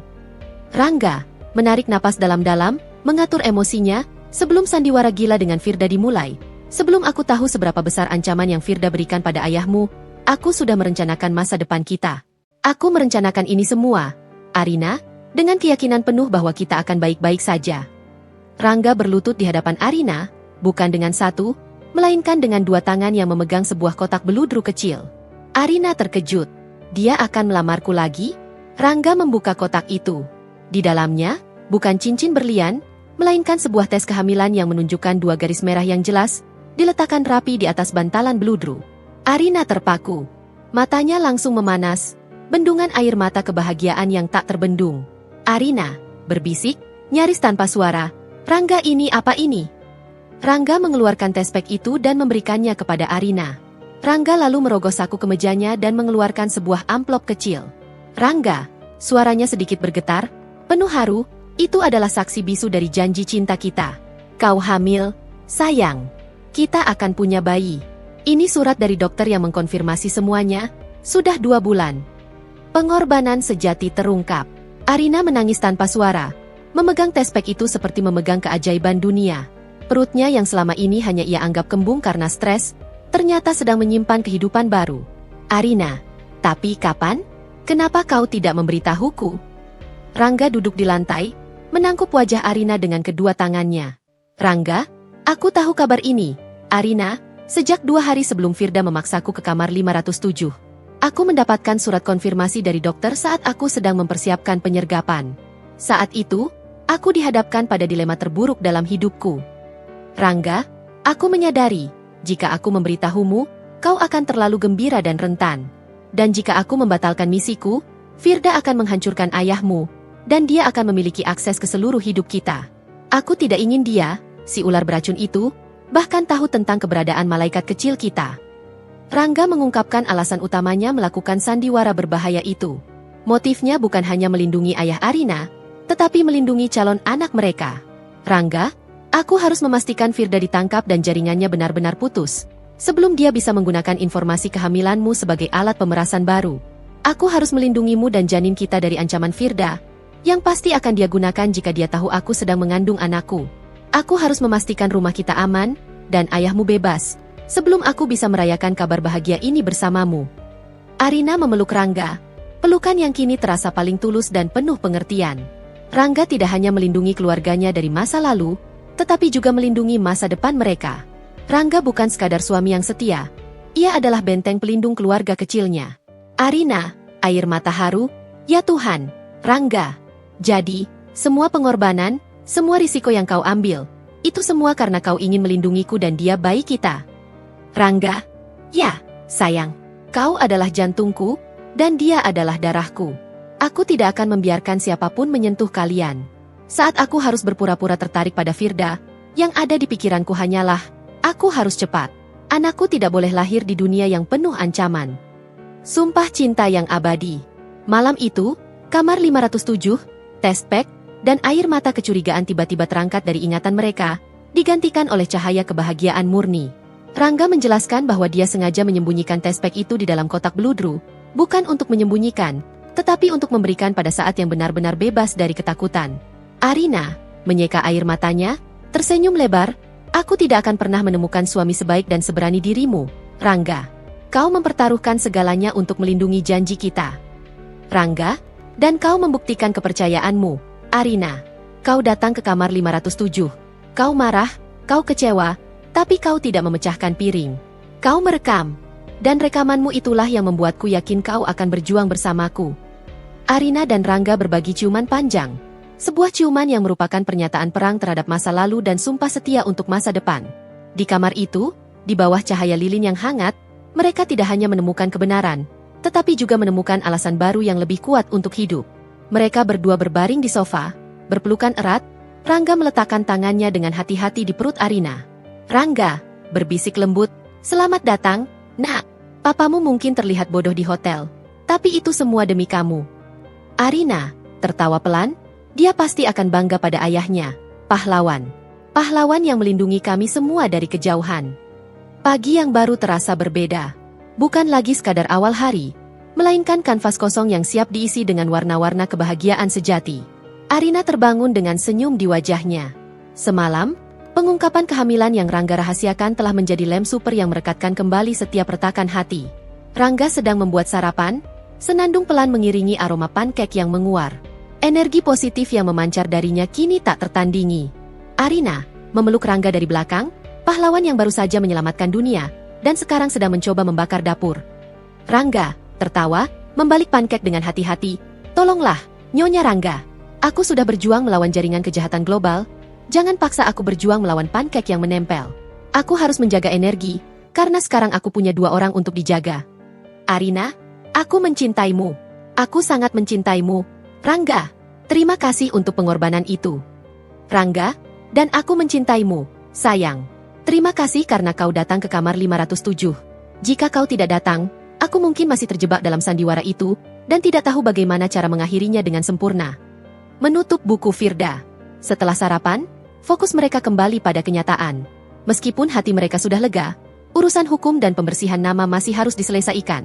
Rangga harus bertemu dengan Komisaris Yuda untuk serah terima akhir dan memastikan bahwa kasus Firda tidak akan meninggalkan ekor yang beracun di masa depan. Percakapan dengan Komisaris Yuda melalui telepon. "Rangga, selamat pagi, Kom. Bagaimana perkembangan kasus Firda?" "Komisaris Yuda, lancar, Rangga. Bukti yang kau berikan sangat kuat. Firda sudah mulai bernyanyi. Jaringan pencucian uangnya runtuh seperti rumah kartu. Kami juga sudah menjamin pembersihan nama baik ayah mertuamu, dan saham perusahaan sudah kembali sepenuhnya di bawah kendali beliau." "Rangga, syukurlah. Saya hanya ingin memastikan satu hal. Apakah ada potensi pembalasan dendam atau ancaman sisa yang bisa membahayakan Arina dan keluarga saya?" "Komisaris Yuda, kami sudah membersihkan semua anak buah Firda yang terdekat. Jaringannya terputus total. Untuk sementara, tetap waspada, tapi secara hukum dan keamanan, ancaman Firda sudah kami netralisir. Kau bisa hidup tenang sekarang." Rangga menutup telepon. Kelegaan yang dingin menjalar dari ujung kaki hingga kepala. Ancaman sudah benar-benar hilang. Ia memeluk Arina erat. "Rangga, dengar, sayang, kita bebas. Kita bisa fokus pada urusan kita sekarang." Konsultasi pertama dan rencana masa depan. Langkah pertama yang mereka ambil adalah mengunjungi dokter kandungan. Momen ini, yang seharusnya terjadi 2 bulan lalu, kini terasa sebagai ritual penuh syukur. Di ruang praktik dokter, Arina dan Rangga melihat hasil USG pertama. Titik kecil di layar itu, yang tampak seperti kembang api di galaksi kecil, membuat hati mereka meleleh. Dokter tersenyum ramah. "Semuanya normal, Nyonya Arina. Usia kandungannya sudah memasuki minggu ke-9. Saya sarankan mulai sekarang, hindari stres dan perdebatan yang menguras energi, Tuan Rangga." Rangga menggenggam tangan Arina. "Tentu, dokter. Tidak ada lagi perdebatan atau drama. Drama kami sudah selesai di kamar 507. Saat berjalan keluar dari klinik, suasana hati mereka adalah paduan suara kebahagiaan. Mereka mulai merencanakan masa depan mereka, bukan lagi dengan ketakutan, tetapi dengan harapan. Percakapan di mobil. "Arina, kita harus pindah, Rangga. Apartemen itu, terlalu banyak kenangan Firda, bahkan setelah kita bersihkan. Aku ingin tempat yang benar-benar baru, kanvas yang belum pernah disentuh oleh drama masa lalu." "Rangga, aku setuju. Aku sudah memikirkan rumah di pinggiran kota. Ada taman, udara segar, tempat yang bagus untuk membesarkan anak. Kita akan menjual apartemen ini dan memulai segalanya dari nol." "Arina, bagaimana dengan pekerjaanmu? Apakah kau akan kembali ke konsultan investasi?" "Rangga, aku akan kembali, tapi dengan prinsip baru. Aku akan lebih selektif. Aku akan fokus pada klien yang transparan. Aku tidak ingin lagi berurusan dengan lumpur kotor seperti Firda. Aku ingin waktu lebih banyak untukmu dan untuknya." Rangga mengusap lembut perut Arina. Membangun kembali hubungan keluarga. Satu lagi yang harus mereka lakukan, menguatkan kembali hubungan dengan ayah Arina, yang kini sedang dalam masa pemulihan emosional. Mereka memutuskan untuk mengundang ayah Arina makan malam. Malam itu, ayah Arina datang ke apartemen mereka. Ia terlihat jauh lebih rileks, meskipun masih membawa sedikit bayangan penyesalan. Ayah Arina, kepada Rangga, "Terima kasih, Nak, sudah memberiku kesempatan kedua." Ayah merasa seperti terlahir kembali. Perusahaan sudah berjalan normal. Semua saham yang dikendalikan Firda sudah ayah tarik. "Rangga, tidak perlu berterima kasih, ya.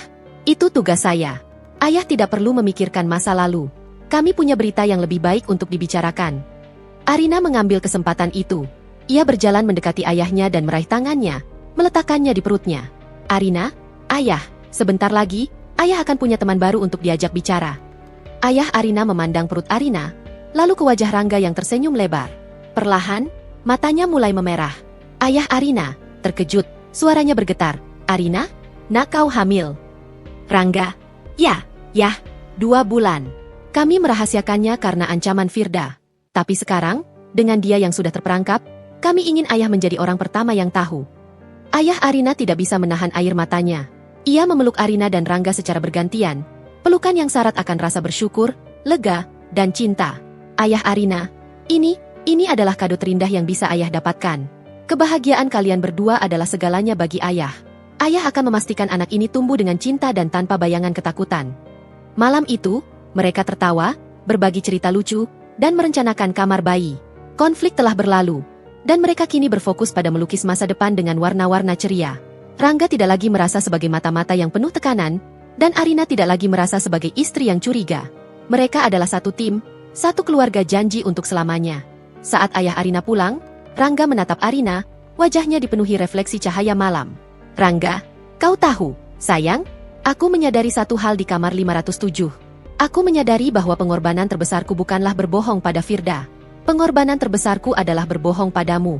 Dan itu tidak akan pernah terjadi lagi. Arina, aku tahu, Rangga. Dan pengorbananku yang terbesar adalah harus menghilangkan keraguan di saat aku melihat pengkhianatan di depan mataku. Tapi, untungnya, cinta kita lebih besar dari semua keraguan itu." Rangga berlutut, mengambil kotak bludru itu lagi, dan kali ini, ia mengeluarkan cincin pernikahan Arina yang ia simpan di dalam laci aman sejak ia mulai menjalankan misi. "Rangga, aku ingin kita kembali ke masa awal kita. Nah, tapi dengan pengetahuan yang kita miliki sekarang. Ini adalah janji. Janji bahwa aku akan selalu jujur, selalu melindungimu, dan selalu mencintaimu, terlepas dari badai apapun yang datang. Maukah kau kembali menjadi istriku, seutuhnya, tanpa rahasia, dan ibu dari anak kita?" "Arina, ya, Rangga, 1000 kali ya."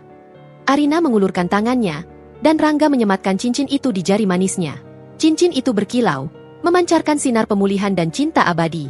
Mereka telah menutup buku lama dan siap menulis babak baru yang bahagia. Keputusan untuk menjual apartemen dan pindah ke pinggiran kota, yang sempat menjadi wacana, kini menjadi proyek ambisius Rangga dan Arina. Mereka membutuhkan rumah yang bukan sekadar tempat tinggal, tetapi pernyataan tegas bahwa mereka telah meninggalkan semua bayangan masa lalu. Mereka mencari tempat yang murni, tempat yang belum pernah dihuni oleh kecurigaan atau ancaman. Arina, meskipun sedang hamil muda dan masih sering mual, menunjukkan semangat yang luar biasa. Baginya, setiap langkah dalam mencari rumah adalah ritual pembersihan jiwa dari trauma kamar 507. Percakapan saat mencari rumah. Rangga berjalan di taman rumah yang potensial. "Lihat, nah, taman ini luas. Kita bisa menanam mawar putih kesukaanmu. Dan ada ayunan di sana. Cocok untuk anak kita nanti." Arina memeluk Rangga, matanya berbinar. Aku suka sekali. Tapi Rangga, pastikan ada ruang kerja yang terpisah.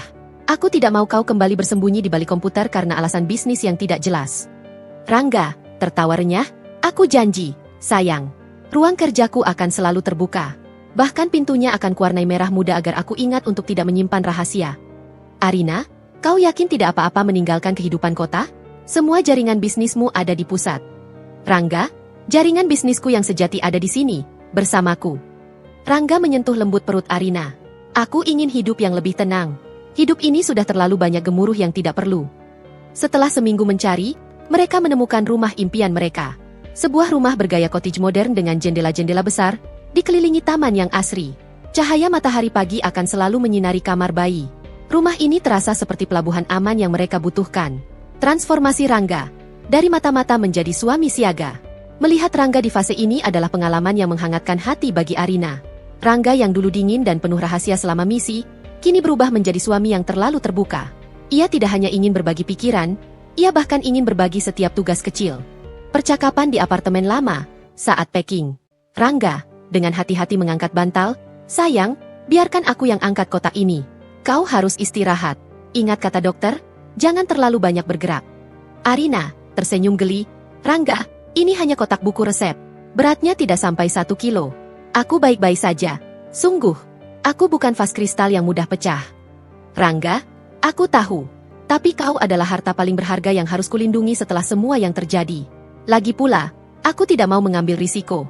Aku sudah terlalu lama berpura-pura menjadi suami jahat.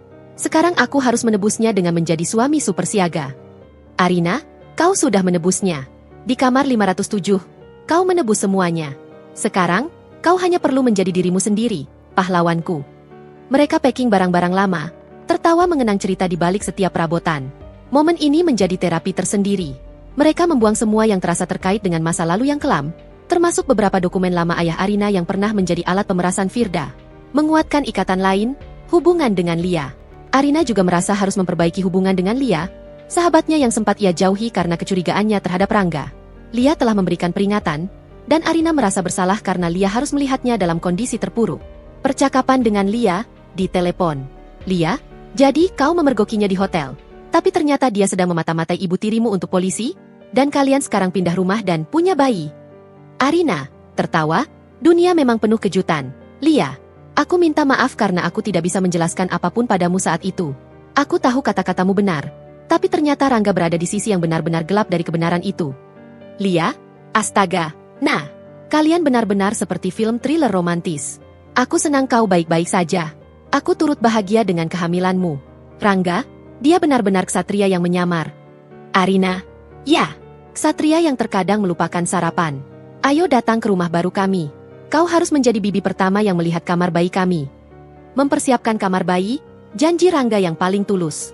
Setelah proses pembelian rumah selesai, hal pertama yang Rangga lakukan adalah mendesain kamar bayi. Ini adalah proyek pribadinya, monumen kebahagiaan yang ia bangun untuk memastikan keluarganya utuh. Arina melihat desain Rangga, "Kenapa warnanya didominasi warna peach dan hijau mint? Aku pikir kau akan memilih warna biru maskulin." "Rangga, aku ingin warna yang tenang. Aku ingin anak kita, laki-laki atau perempuan, tahu bahwa dia lahir di dunia yang penuh kedamaian. Peach melambangkan kehangatan, dan mint melambangkan kesegaran dan harapan baru. Tidak ada warna gelap lagi di kehidupan kita." Arina memeluknya dari samping. Ia bisa merasakan tekad Rangga. Suaminya tidak hanya membeli rumah, ia membeli kedamaian. "Arina, aku mencintai semua rencanamu, sayang. Rumah baru, kamar baru, hidup baru. Ini adalah babak baru yang tak ternilai. Rangga, ini semua karena kita memilih untuk percaya. Arina, kita memilih untuk melihat lebih dalam dari apa yang terlihat. Di balik kehancuran yang kau lihat di kamar 507, ternyata ada benih kehidupan dan kebahagiaan abadi yang menunggu untuk kita panen." Rangga berjanji pada Arina, bahwa mulai sekarang, mereka akan membuat keputusan bersama, besar maupun kecil. Tidak ada lagi tindakan solo, tidak ada lagi misi rahasia, dan yang paling penting, tidak ada lagi risiko yang mengancam kebahagiaan mereka. Janji itu kini menjadi kompas bagi bahtera rumah tangga mereka. Mereka siap berlayar menuju masa depan yang cerah, dipenuhi tawa dan aroma baby powder, jauh dari bau anyir hotel dan intrik Firda. Waktu yang sempat terasa seperti pedang yang menebas saat konflik terjadi, kini terasa seperti aliran sungai yang tenang dan damai. 9 bulan telah berlalu sejak malam penuh drama di kamar 507. Rumah baru Arina dan Rangga, dengan jendela-jendela besarnya yang membiarkan cahaya masuk, kini sepenuhnya terasa seperti sarang yang hangat. Perut Arina sudah membesar, seperti bulan purnama yang sempurna, memancarkan aura keibuan yang menenangkan. Rangga, si ksatria penyelamat, kini telah bertransformasi menjadi calon ayah yang siaga dan penuh perhatian. Meja kerjanya, yang kini berada di rumah, selalu rapi, dan ia memastikan jam kerjanya fleksibel agar bisa menemani Arina kapanpun. Rutinitas yang penuh makna. Setiap malam, mereka memiliki ritual yang baru, membacakan cerita untuk bayi mereka. Rangga akan meletakkan telinganya di perut Arina, mencoba menangkap setiap gerakan kecil. Percakapan di malam hari. Rangga berbisik ke perut Arina, "Hei, nak, papa harap kamu tidak seaktif ini di tengah malam, ya. Tapi kalau kamu sudah tidak sabar bertemu mama, papa mengerti. Mama ini adalah wanita paling kuat yang pernah papa temui. Dia bahkan mengalahkan ibu tirinya yang jahat." Arina Mengusap rambut Rangga, dia bergerak kencang hari ini. Sayang, mungkin dia tidak suka cerita dongeng yang kau bacakan. Ceritamu terlalu banyak tentang merger dan investasi. Rangga mengangkat kepala, pura-pura marah. Enak saja. Aku sedang mengenalkan dia pada dunia profesional, agar dia siap menjadi CEO muda. Ngomong-ngomong, dia ini laki-laki atau perempuan, ya? Kita masih belum buka amplop hasil USG itu, kan? Arina, kita sudah berjanji, Rangga. Kita akan buka amplop itu saat dia lahir. Apapun dia adalah hadiah terindah dari perjuangan kita. Rangga dan Arina memutuskan untuk tidak mengetahui jenis kelamin bayi mereka. Keputusan ini adalah simbol kepercayaan baru mereka. Hidup penuh kejutan, asalkan kejutan itu menyenangkan dan mereka menghadapinya bersama. Kunjungan dari Ayah dan Lia. Hubungan dengan Ayah Arina kini jauh lebih dekat. Ayah Arina, yang telah pulih sepenuhnya, sering berkunjung ke rumah baru mereka, membawa hadiah untuk cucunya yang akan lahir, dan menikmati suasana damai yang telah lama hilang dari hidupnya. Ayah Arina, saat melihat kamar bayi, kamar ini indah sekali. Nak, Rangga, kau mendesainnya dengan cinta. Ayah bisa merasakannya. Dulu, ayah terlalu sibuk dengan bisnis. Ayah tidak punya waktu untuk mendesain kamarmu. Rangga, ini semua ide Arina, ya? Saya hanya tukang kayu yang patuh. Kami ingin tempat ini menjadi perlindungan yang sempurna untuknya. Lia juga menjadi pengunjung tetap. Ia adalah satu-satunya orang di luar keluarga inti yang tahu seluruh kisah kamar 507 dan plot twist kehamilan. Lia, saat membantu mengatur lemari bayi, aku masih tidak percaya. Nah, 9 bulan yang lalu, kau datang ke kafe denganku, matamu merah karena curiga. Sekarang, kau menyiapkan baju Onishi. Hidupmu benar-benar berubah dari film detektif menjadi film keluarga Disney. Arina, aku tahu. Kami sudah melewati fase yang sangat gelap. Dan sekarang, aku bersyukur atas semua yang terjadi. Karena tanpa malam di hotel itu, kami tidak akan pernah tahu seberapa kuat cinta kami yang sebenarnya. Lia, dan seberapa pandai suamimu berakting. Mengatasi bayangan kecil terakhir. Meskipun kebahagiaan mereka adalah sungai yang mengalir deras, sesekali, Arina masih memiliki kilasan kecil. Saat Rangga menerima telepon mendadak terkait bisnis, atau saat Rangga pulang sedikit larut dari pertemuan klien, bayangan dari kecurigaan lama mencoba menyelinap masuk. Namun, alih-alih memendamnya, Arina kini memiliki alat komunikasi yang baru, kejujuran total. Arina menghampiri Rangga saat ia sedang berbicara di telepon. Rangga, apakah kau akan pulang larut? Rangga segera mematikan telepon, meski itu telepon penting. Maaf, sayang. Itu klien baru. Tidak, aku tidak akan larut. Aku hanya harus mengirimkan email ini, lalu aku akan menemanimu menonton film. Rangga memegang kedua tangan Arina. Aku tahu kau masih khawatir. Nah, tapi aku berjanji, tidak ada lagi misi rahasia, tidak ada lagi Firda. Semua teleponku, semua klienku, bisa kau lihat. Aku tidak akan membiarkan monster kecurigaan itu kembali di antara kita. Arina, aku percaya padamu. Aku hanya masih belajar untuk tidak panik setiap kali kau tidak ada di dekatku. Rangga, itu wajar. Itu adalah luka pertempuran yang butuh waktu untuk sembuh. Tapi kita akan menyembuhkannya bersama. Rangga kini selalu mengirimkan selfie dengan latar kliennya jika ia berada di luar kantor, sebuah gestur kecil yang lucu namun sangat berarti, sebagai penawar racun kecurigaan yang pernah merusak mereka. Menanti keajaiban. Menjelang akhir bulan ke-9, suasana di rumah mereka terasa sakral dan penuh penantian. Mereka telah menyelesaikan semua persiapan. Kamar bayi sudah siap, rumah sudah ditata. Kehidupan mereka adalah bukti nyata bahwa cinta sejati dapat muncul dari kekacauan terbesar. Rangga, saat mereka duduk di ayunan baru di taman, bayangkan, nah, sebentar lagi, kita akan mendengar tangisan kecil di rumah ini. Tangisan yang jauh lebih indah daripada keheningan di kamar 507. Arina, aku tidak sabar. Aku merasa kita sudah siap. Rangga, kita sudah melalui ujian terberat. Kita sudah memenangkan perang. Rangga, kita tidak hanya memenangkan perang, sayang. Kita memenangkan cinta abadi kita. Semua yang terjadi, meskipun menyakitkan, ternyata adalah fondasi yang tak tergantikan untuk keluarga kecil kita ini. Di tengah percakapan, Arina tiba-tiba merasakan kontraksi pertamanya, tajam dan kuat, seperti alarm yang memanggil fajar. Arina memegang perutnya, tersentak. Rangga, sepertinya dia sudah tidak sabar lagi bertemu pahlawannya. Rangga, yang selama 9 bulan berpura-pura tenang, tiba-tiba menjadi sangat panik, matanya melebar. Rangga, apa? Sekarang? Aku sudah siap. Tasnya di mana? Kunci mobil, ponsel. Aku harus telepon Komisaris Yuda. Ah, tidak, dokter. Arina tertawa. Kebahagiaan luar biasa melingkupinya melihat kepanikan lucu suaminya. Pahlawan yang mampu menghadapi penjahat global itu ternyata gugup menghadapi keajaiban kelahiran putranya. Arina, tenang, sayang. Tarik napas. Kita hadapi ini bersama. Seperti kita menghadapi kamar 507, kan? Rangga menatap mata Arina, menghela napas, dan tekadnya kembali. Ia tersenyum, menggendong Arina dengan hati-hati menuju mobil. Perjalanan menuju rumah sakit ini adalah perjalanan paling bahagia yang pernah mereka lalui. Rumah sakit itu sunyi, jauh berbeda dari gemuruh yang dialami Arina di kamar 507. Namun, lorong rumah sakit ini memancarkan ketegangan yang berbeda, ketegangan menanti sebuah kehidupan. Rangga, meskipun telah menghadapi penjahat paling licik, kini terlihat seperti anak kecil yang kehilangan mainan, mondar-mandir di luar ruang bersalin dengan wajah cemas. Rangga, berjalan mondar-mandir, kenapa lama sekali? Aku harusnya berada di sana, memegang tangannya. Kenapa mereka tidak mengizinkanku masuk dari tadi? Ayah Arina dan Lia tiba beberapa saat kemudian. Ayah Arina mencoba menenangkan menantunya. Ayah Arina, tenang, nak Rangga. Arina kuat. Dia adalah putriku, dia mewarisi semangat ibunya. Kau sudah memenangkan pertempuran besar, biarkan dia memenangkan pertempuran ini sendirian. Rangga, ini bukan pertempuran sendirian, ya. Ini adalah perjuangan kami berdua. Setiap kontraksi yang dia rasakan adalah bayaran atas semua sandiwara yang aku lakukan. Lia menghampiri Rangga, menepuk bahunya.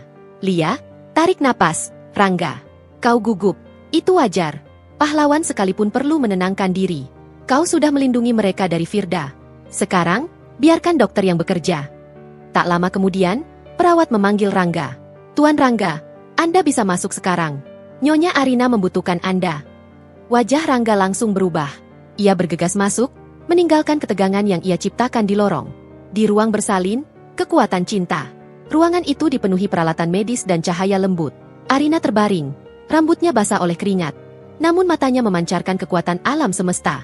Begitu melihat Rangga, senyum lemah terukir di bibirnya. Arina, terengah, kau datang.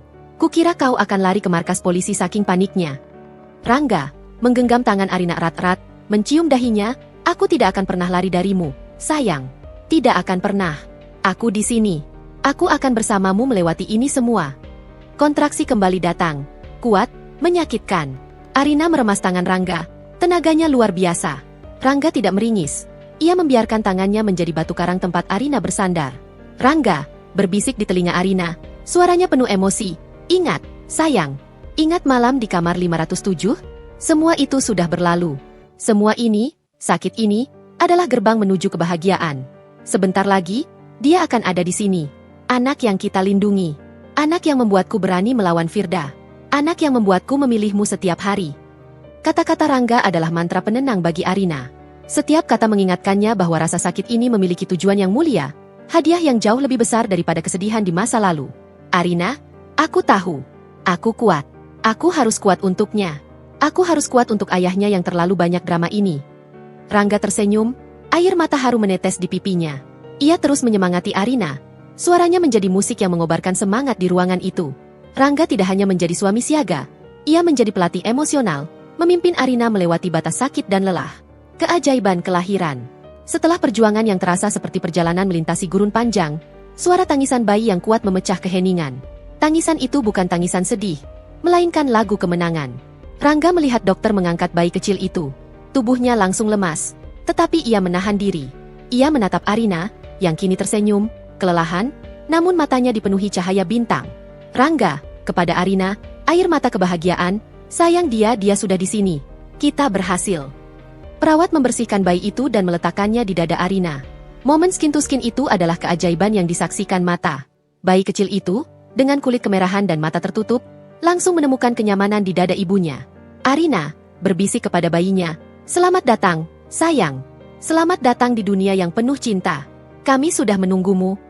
Rangga mendekat, memeluk kedua harta karunnya. Rangga, suaranya tercekat, terima kasih, Arina. Terima kasih. Kau memberiku segalanya. Kau memberiku keluarga yang utuh. Pengungkapan rahasia kecil terakhir. Dokter kemudian menyerahkan amplop kecil yang selama ini disimpan Rangga dan Arina. Amplop berisi hasil pemeriksaan jenis kelamin bayi. Dokter, baiklah, para petualang. Sekarang saatnya membuka misteri yang terakhir. Rangga mengambil amplop itu. Tangannya gemetar. Setelah semua intrik dan rahasia yang ia simpan, rahasia ini terasa paling manis dan paling mendebarkan. Rangga membuka amplop itu, matanya membaca beberapa kata. Kemudian, senyumnya melebar, senyum yang mencapai kedua telinganya. Rangga, kepada Arina, sayang dia perempuan. Arina, tertawa lega, Perempuan? Ya Tuhan. Aku tahu. Aku sudah punya firasat. Anakku pasti akan secantik ibunya. Rangga? Tidak, sayang. Dia akan sekuat ibunya. Dia adalah ratu kecil yang akan menggantikan semua kekosongan di hati kita. Mereka berdua menamai putri mereka, Anindira, yang berarti wanita pemberani. Sebuah nama yang sesuai dengan kisah heroik yang melahirkan dirinya. Setelah Anindira dipindahkan ke kamar perawatan bayi, Rangga menemani Arina di kamar pemulihan.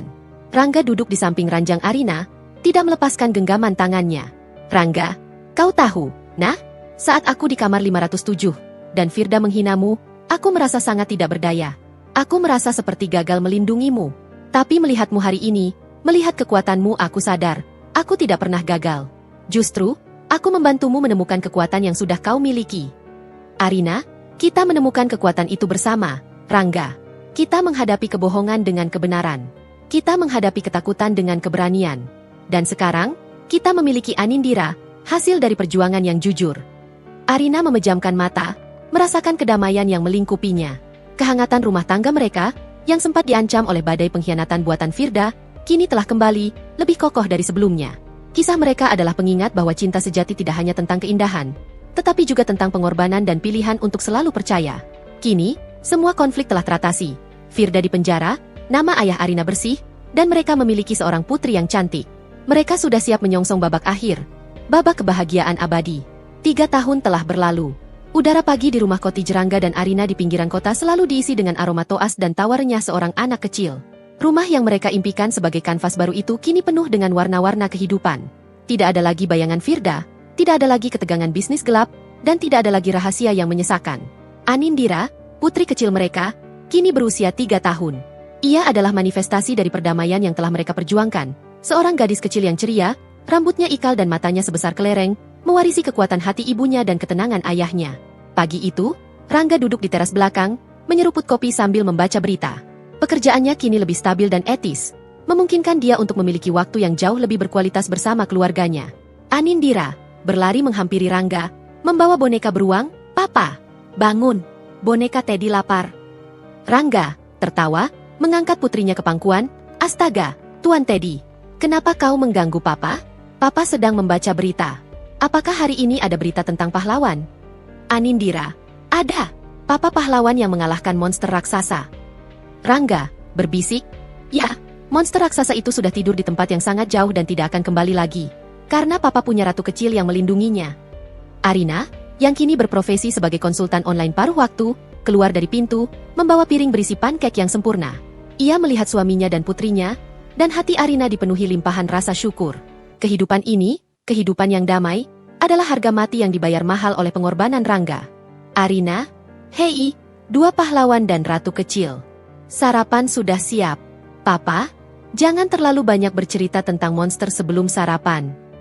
Rangga hanya meyakinkan ratu kecil bahwa dunia ini aman, berkat pengorbanan yang dilakukan oleh orang-orang di masa lalu. Masa lalu yang menguatkan. Meskipun sudah bertahun-tahun berlalu, kenangan akan malam di kamar 507 tetap menjadi kompas moral bagi Arina dan Rangga. Itu bukanlah kenangan pahit, melainkan monumen kepercayaan. Ayah Arina sering berkunjung. Ia telah pensiun dan menghabiskan waktunya bermain dengan cucunya.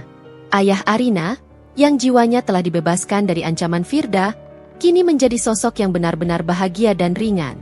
Ayah Arina, suatu sore, saat bermain dengan Anindira di taman, "Anindira, tahukah kamu? Papamu adalah orang yang sangat hebat. Dia rela menjadi orang jahat sementara, hanya untuk melindungi mama dan kakek." Arina mendekat, tersenyum, "Ayah, jangan membuat anak kita takut dengan cerita detektif yang terlalu rumit." Ayah Arina, "Tidak, Nak. Ayah hanya memastikan dia tahu, cinta sejati itu terkadang datang dengan pengorbanan yang sunyi. Ayah bangga padamu, Arina, karena kau memilih untuk percaya pada suamimu, bahkan saat semua bukti menunjukkan sebaliknya." Arina, "Aku tahu, Yah. Aku belajar satu hal, Rangga tidak pernah berbohong tentang perasaannya. Dia hanya berbohong tentang tindakannya. Dan aku tahu hatinya selalu milikku." Cinta dalam keseharian. Rangga dan Arina tidak pernah lagi menyimpan rahasia sekecil apapun. Itu adalah sumpah abadi mereka. Jika ada ketegangan sekecil apapun, Mereka langsung menyelesaikannya. Percakapan santai di dapur. Arina, sayang, aku melihat ada amplop mencurigakan di meja kerjamu. Apa itu dari klien baru? Rangga langsung mengambil amplop itu dan menunjukkannya kepada Arina. Amplop ini berisi sampel desain logo. Dia ingin kita memilih yang mana yang cocok untuk perusahaan catering barunya. Aku tidak mau kau sampai berpikir ini surat panggilan dari markas rahasia. Arina tertawa, memukul lengan Rangga pelan. Kau sudah gila. Tapi aku menyukai kegilaanmu yang sekarang. Aku menyukai suamiku yang sekarang, yang memilih keterbukaan sebagai gaya hidup. Rangga memeluk Arina. Aku kehilangan hampir segalanya karena mencoba melindungi satu rahasia. Aku tidak akan mengulanginya, terutama saat aku punya dua alasan untuk hidup jujur. Epilog, kisah yang akan selalu diceritakan. Kisah, suami kegap sedang di hotel dengan ibu tiriku, kini menjadi dongeng yang mereka simpan.